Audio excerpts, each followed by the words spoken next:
ดีพ่อแม่พี่น้องป้องปายเบิดสุคนเนาะ FC ทางช่องบ่าวปุ้ม Channel เนาะมื้อนี้บ่าวปุ้มก็สิมาตามแนวทางพี่น้องคือเก่าเนาะสำหรับหวยลับพัฒนาเนาะครับเนาะของงวดวันที่1ตุลา68เนาะครับเนาะสำหรับลาวพัฒนาเนาะก็มาเบิ่งผลมันออกนำกันเนาะครับเนาะสำหรับลาวพัฒนาเนาะพี่น้องเนาะงวดวันที่1เนาะผลมันออกพี่น้องข้างบน506ข้างล่างออก95เสียดายเนาะพี่น้องเนาะนี่โอ้ยบ่เข้าเลยพี่น้องเอ้ยเสียดายอยู่พี่น้อง991 494เพิ่นว่า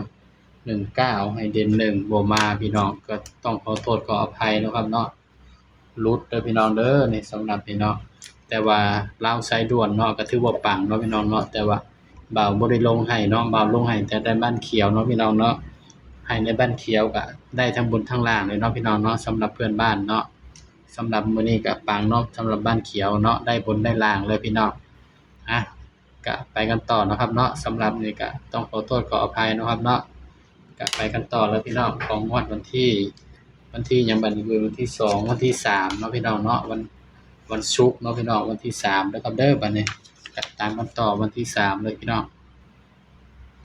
ลืมเปิดแฟลชเนาะพี่น้องเนาะว่ามันคือมืดๆเนี่ยว่าก็ตามกันต่อเลยครับงวดวันที่3เนาะพี่น้องเด้อสำหรับลาวพัฒนาเฮาวันที่3เดือนตุลา68เนาะก็ดีใจกับบ้านเขียวเนาะพี่น้องเนาะที่ได้ทั้งบนทั้งล่างเลยพี่น้องก็ดีใจเนาะเพราะว่าบ่าวให้สายด่วนเนาะครับเนาะบ่าวให้ลาวสายด่วนเนาะสำหรับในบ้านเขียวเนาะสำหรับลาวพัฒนาเนาะใครสนใจก็เม้นมาบอกเนาะพี่น้องเนาะเดี๋ยว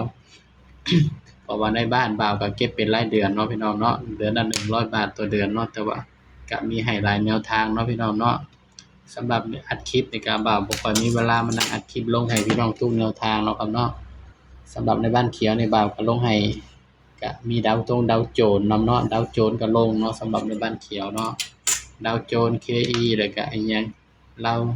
ทีวีลาวเอสต้า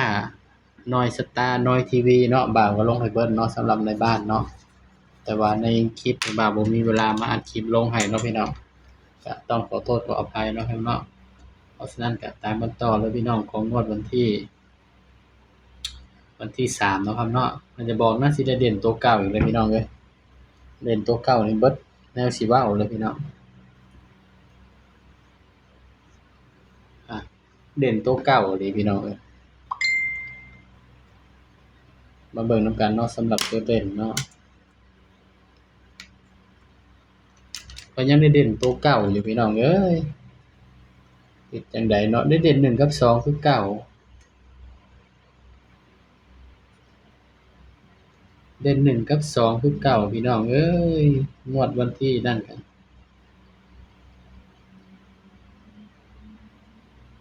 ดอกหยัง4 5 6 7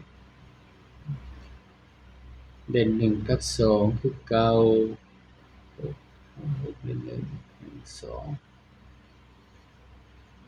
นั่นก็ได้เด่นตัวเก่าเนาะครับเนาะบ่ก็บ่จักแนวสิว่าเลยพี่น้องเพราะมันได้เด่นตัวเก่าเนาะ เด่นตัวเก่าเด่นตัวเก่าเด่นตัวเก่าพี่น้องเอ้ย1 4นี่ได้6 5 4 9 4 6 9 4ได้3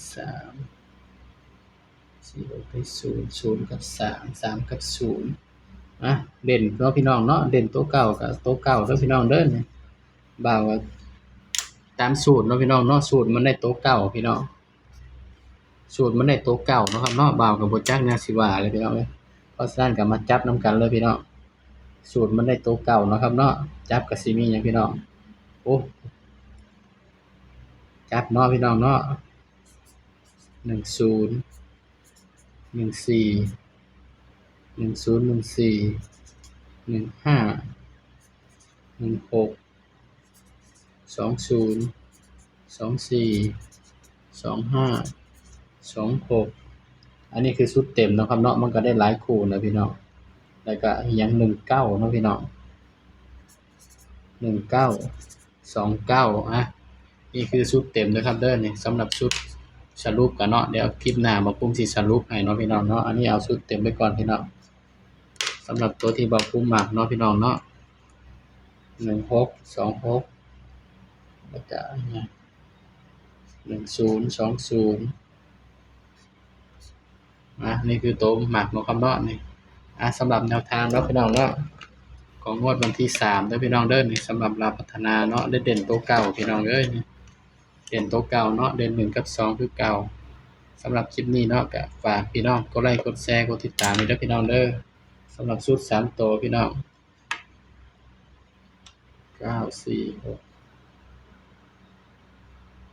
ชุด3ตัว945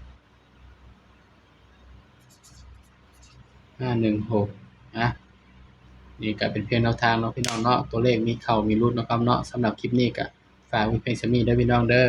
สบายดีครับ